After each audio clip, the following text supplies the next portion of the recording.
नारायण नावाचा एक फार मोठा सरकारी अधिकारी होता. तो मनापासून स्वामी भक्ती करायचा. त्याची पत्नी, आई आणि मुलगा पण धार्मिक होते.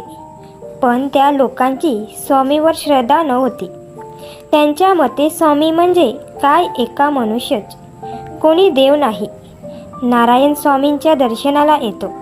आशीर्वाद घेऊन परतताना त्याच्या लक्षात येतं की स्वामींना भेट म्हणून आणलेली शाल द्यायची राहिली आहे. रस्त्यात त्याला गोराबाई अडवतात. गोराबाई म्हणजे काय, जणू दुसऱ्या सुंदराबाईच. स्वामींना शाल देईन असं म्हणून शाल घेतात, पण स्वामींना काही देत नाही. इकडे नारायणाला एका सरकारी कामानिमित्त अपरात्री बाहेर गावी जायचं असतं. नारायणाची आई आज किंकरात आहे असं म्हणून त्याला जाण्यापासून परावृत्त करते. तरी नारायण स्वामींचा सेवक नाही, भयचिंता असं म्हणून बाहेर गावी जातो. इकडे स्वामी थंडीने कुडकुडतात. समोर शेकोटी असली तरी भुजंग आणि जोडप्याला घोंगडीसुद्धा पांघरू देत नाही. गोराबाई तेथे येते. स्वामी तिला रागावून नारायणाने दिलेली शाळेबद्दल जॉब विचारतात.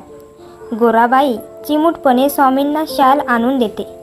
रस्त्यात त्याला 2 वाटमारे अडवतात आणि मारहाण करून गाठोडी हिसकावून घेतात. नारायण रक्तबंबाळ होऊन तिथेच धर्तीवर कोसळतो व कसाबसा स्वामी स्वामी म्हणत राहतो. या जागेच्या काही अंतरावरून 2 पोलीस जात असतात. त्यांना एक मुस्लिम व्यक्ती येऊन मागे एकाला दुखापत झाली आहे असं सांगतात. तरी ते पोलीस आम्हाला वेळ नाही असं सांगून पुढे जातात. पुढे गेल्यावर त्यांना एक हिंदू वृद्ध भेटतो आणि तीच सूचना देतो. तरीही पोलीस आपल्या वाटेला पुढे जातात. काही अंतरावर गेल्यावर त्यांना स्वामी प्रत्यक्ष येऊन तीच सूचना देतात. मात्र या वेळेला स्वामींच्या तेज आणि रुबाबामुळे पोलिसांना नाही म्हणता येतं आणि ते दुखापत झालेल्या नारायणाला मदत करायला परततात. सांगायची काही गरज नसावी की मागचे 2 व्यक्तीच्या रूपात स्वामींनीच सूचना दिलेली असते. नारायणाला पाहिल्याबरोबर पोलीस अधिकारी त्यांना लगेचच ओळखतो आणि घरी आणून सोडतो. वैद्यांचा उपचार करण्यात येतो आणि नारायणांची प्रकृती हळूहळू सुधारते. नारायणाची आई नारायणाला म्हणते, स्वामी स्वामी करून काय मिळालं? किंकारांतींच्या दिवशी नको जाऊ म्हटलं तरी गेला.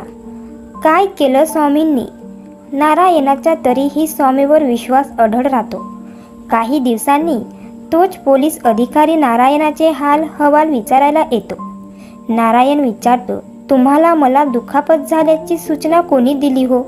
पोलीस म्हणतो, आम्हाला एका वृद्ध माणसांनी सूचना दिली होती. नारायण विचार करतो, त्या दिवशी अपरात्रीच्या वेळी, ते पण किंकारांतींच्या दिवशी कोणी त्या सामसूम जागेत आपल्याला पाहिले असावे. नक्कीच स्वामींनीच काही केलं असावं. तो आपल्या मुलाकडून स्वामींचं चित्र मागवतो आणि पोलिसांना विचारतो, का हो, हेच का ते ज्यांनी तुम्हाला सूचना दिली? पोलीस अधिकारी म्हणतो, हो हो, हेच ते. नारायणाला गहिवरून येतं. त्यांच्या घरच्यांना सुद्धा स्वामी कृपेची प्रचिती येते. पण त्यांना प्रश्न पडतो की स्वामींनी अपघात व्हायचाच का नाही टाळला? तितक्यात स्वामी तिथे प्रकट होतात. स्वामी म्हणतात, अरे तुम्हाला काय वाटलं की आम्ही मनुष्य आहे म्हणून काही करू शकणार नाही? अरे भगवंताला कोणत्याही रूपात भक्ताची काळजी असतेच. नारायणाच्या नियतीत मारहाण होतीच. आम्ही नियतीबद्दल नाही, पण भक्ताची त्यातून सुटका कशी करावी याचं धोरण ठेवतो.